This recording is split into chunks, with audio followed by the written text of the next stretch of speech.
Blue Lock Chapter 339 has just released. The first half of the France game has ended as preparations for the second half begin. Ego chats with the team, finally addressing the Karasu and Isagi civil war going on. The France team is getting ready to. Players have hit the bench for the Jokers as the second half is about to begin.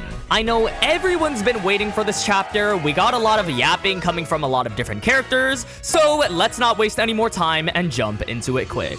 We immediately start the chapter in the locker room, with the first half being over, everyone looking exhausted, and even though Gagamaru conceded 2 goals, somehow bro is sweating bullets. He's still my GOAT no matter what though, especially considering our other goalkeeper. But the second page shows us Aiku talking about the France team, saying he sees why they're #1 in the world. Aiku also individually compliments Hugo, calling him nuts, and Hugo has been glazed so much this game. Last chapter it was Isagi, now it's Aiku. Glaze will be tolerated though because Hugo has been putting up generational numbers. Bachara also jumps in to say that they're only ahead by 1. If they fix their strategy in the second half, they can still win. Ryo jumps in too, questioning this, saying how exactly are we gonna do that? And brings up how their attack patterns that start with Isagi are dead in the water. As per usual with Bachara, what Ryo said went in one ear and out of the other because bro just says, but we built this team centered around Isagi. Ryo's face just about says it all. He tells Bachara that's why they're failing, but Bachara just says, nah, we can still make something work. This rage baits Ryo, who says at this rate we're just gonna lose, and this whole interaction was just funny to me because Bachara is not even trying to rage bait bro, he just genuinely believes it can still work. While Ryo is saying that, Isagi is just in the back listening in, and we see him as speechless before Karasu jumps in telling them to chill out.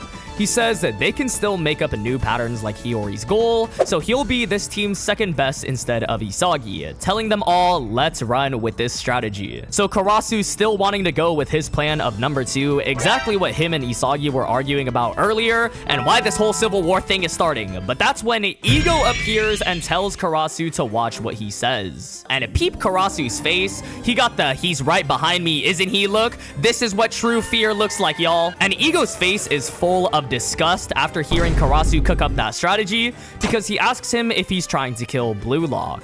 Both Karasu and Isagi look at Ego, and now we finally get his thoughts on the game after he was giving us the silent treatment for the first half. He starts off saying he'll give Karasu credit for his quick-witted change in play. But the problem lies in his mentality, because from the middle of the first half, his plays looked like he'd given up on his own goal, with Ego asking him what exactly was that about. We got the #1 bench warmer Kiora Jin watching this with front row seats, Raichi and Zantetsu making guest appearances too. I just know they're happy it wasn't them getting yelled at. Karasu then states he did what he did because he thought it would be better for the team. And that's when Ego pulls out the blacked out text box. And in manga terms, this is a telltale sign some devious dialogue is coming, because Ego tells Karasu, and I thought I told you, those who fight for the team are worthless trash. And yo, Ego looks like he's one breath away from locking off Karasu himself. He's not playing around, and Karasu is just fighting with his eyes, unable to say anything. Low-key, I feel like he should have explained himself better than just saying it's a best for the team. Karasu gotta love vague posting, because he did help score a goal, so his method obviously worked, and Isagi is currently ineffective, yet he brought up strictly the team. Like, bro should have just brought up those points first. The Ego yap session continues, with him finally addressing the elephant in the room of Hugo's philosophy. He says, in the first place, if every footballer tried to play in line with their suitability, it would just be a competition of physical abilities and tactics. He says that France is a multi-ethnic country with a broadly welcoming culture, so it produces a diversity of football techniques, making it easier for suitable talents for every position to be born. Ego then brings up a hypothetical, saying if France created an outstanding team by strictly selecting players based on suitable talents, do you think Japan has any chance of winning even if they do the same thing? And that's when he answers himself, saying a resounding no. He says, telling people to live suitably or to be happy with your position in life is how the strong get the weak to stop thinking and be able to control their possibilities. He then finishes it off saying, we are weak. If we lived suitably, we could never change the world. And Unk still got it, man. I didn't doubt for a second. Ego once again speaking straight fire. I've seen a lot of Ego slander recently because he was kind of dunking on Karasu after he scored them the goal, and he kind of ran the same exact starting lineup against the #1 team. which, yeah, that was a little bit questionable. But what Ego is saying here really is the point of Blue Lock in the first place, to change Japanese football. He knows we ain't built for this football thing, so we gotta go out of the norm in order to succeed. Anyways, we'll save those thoughts for later because Ego continues on with his hands out and everything, saying that's precisely why he told them all to be strikers. This philosophy that goes beyond suitability is the heart of Blue Lock. And then he tells the team, imagine if they had 100 lives, how many times do you think they would become the world's #1 striker? He says if he were to make an incredibly optimistic and miraculously high evaluation, he would say only 1 time.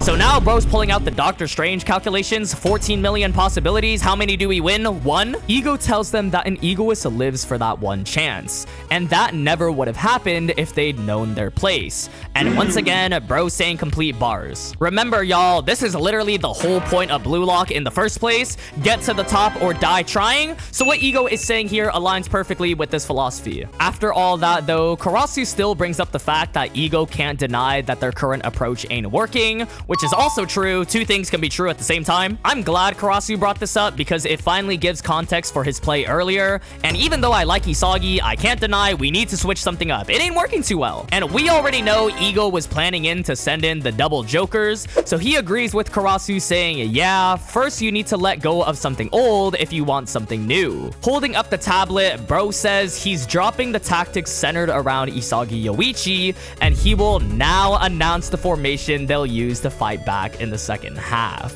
Oh my god, y'all, it's finally happening. The jokers are finally coming.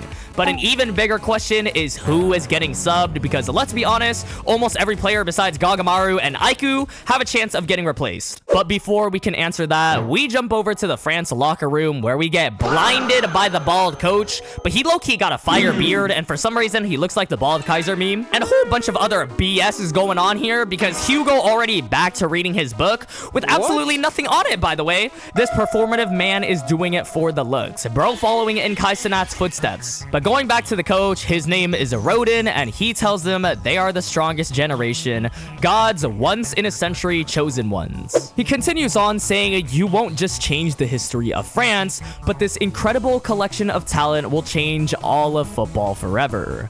He tells them some French word I'm not gonna bother pronouncing because I'm a butcher it, and finishes it off saying, let's go make history. The rest of the France players start getting hype, with Layden hitting the are you not entertained yet pose, Moist Critical making an appearance, and Gabin clapping it up. As the France players walk out, Loki calls out to Charles, telling him to give him more line-breaking passes this half.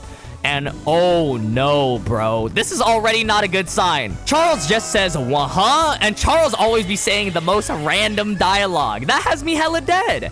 But lock in, folks, because Loki tells Charles, if this ends without me scoring, the earth will be sad, right? Charles asks Loki if he's feeling frustrated and just says, okie dokie, he'll give him some nasty ones. So now Charles and Loki are finally teaming up, the whole reason why Loki went to the NEL in the first place, and now France is even stronger. Hugo then puts his arms around them, and hold up, look at this! Hugo is towering over them. With that wide frame, bro built like prime David Laid. No wonder why Isagi was so scared. You got a giant on your back. Hugo tells Loki it's okay and that he doubts this match will end like this, saying it's about to get messy. The doors open to the pitch and Hugo says it seems Blue Lock has chosen that destiny. As we see 3 silhouettes on the field as Blue Lock subs are revealed to be Barou Shoei, Shido Ryusei, and Kunigami Rensuke. Oh my god, y'all. They are finally here. And Kunigami coming out of Timbuktu. Who would have expected bro to sub on? Shido and Barou on the pitch at the same time. I can't believe I am seeing this.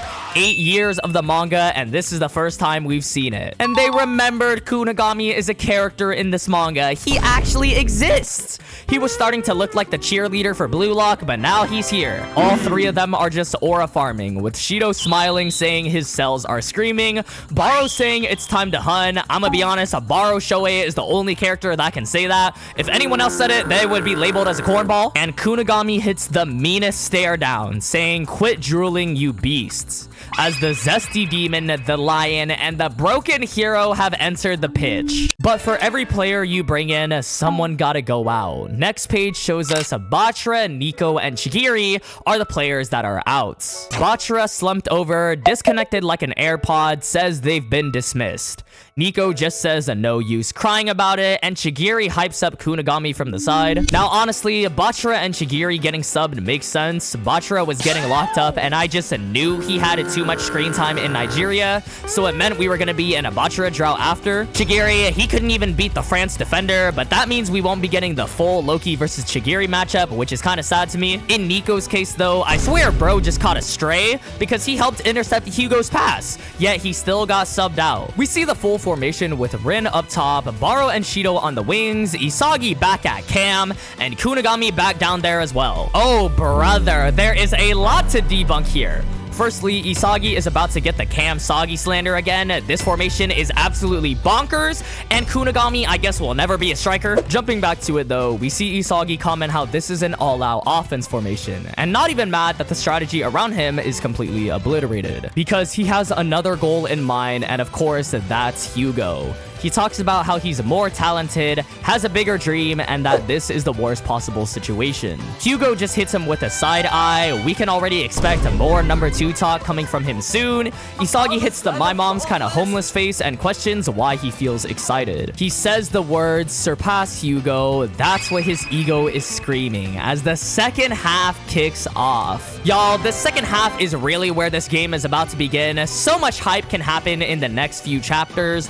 We see Isagi's aura eyes appear, Hugo's aura eyes appear too, with his new eye showing up as well, as the chapter ends off there. Alright, so another heat chapter. I know there was a lot of yapping in this from Ego and other characters, but I honestly enjoyed a lot of it. You have Ego finally giving his response to Hugo and the Blue Lock Civil War, acknowledging that Isagi is ineffective and making changes because of that, the subs finally coming on. Let's address what everyone is talking about right now, the second half subs. Now, we already know Shido and Barou are coming in, but Kunigami was definitely a surprise. I really thought Kunigami would be the water boy until the next match, but bringing him in here is definitely a hint we need his physicality, which makes sense because this formation is a hyper-offensive formation with literally the top 4 of Blue Lock. Again, him not appearing as a striker when he was hyped to be a perfect striker with no weak spots coming into the NEL, that's a little bit disappointing, and I feel like he won't get too much development in this game. Saying the words wild card backstory is like saying an ancient folktale.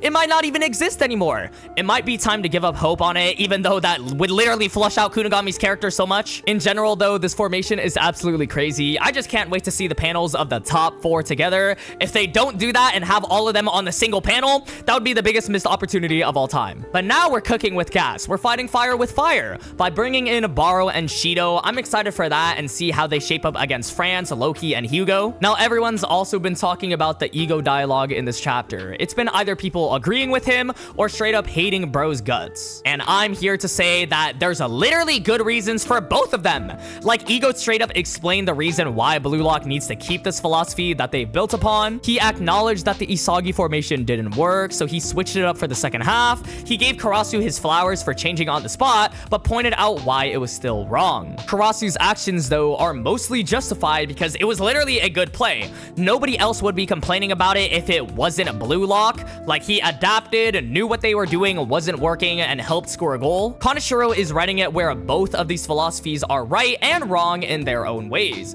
but people will blindly follow one specifically, and that's exactly what he's trying to do with this conflict. Set up the split between the Blue Lockers and also the community, because wow, the community is so split right now, and it's genius, it's so peak. I've seen so many people say Team Karasu, I've seen so many people say Team Isagi or Ego. The thing is, this is exactly what the author wants, so I'm just here for the ride. The second half is about to get crazy, y'all, and I'm super excited for chapter 340 titled No Guard, which can only mean one thing: there's about to be straight hands in the next chapter. The France game keeps on cooking. There are so many things to look forward to, so leave any comments down below on what you're excited for. That about wraps it up for this video though. If you made it to the end, thank you so much for watching. As always, YouTube really thinks you like this video right here, so be sure to check that one out too. I appreciate y'all so much, and I'll see y'all in the next one.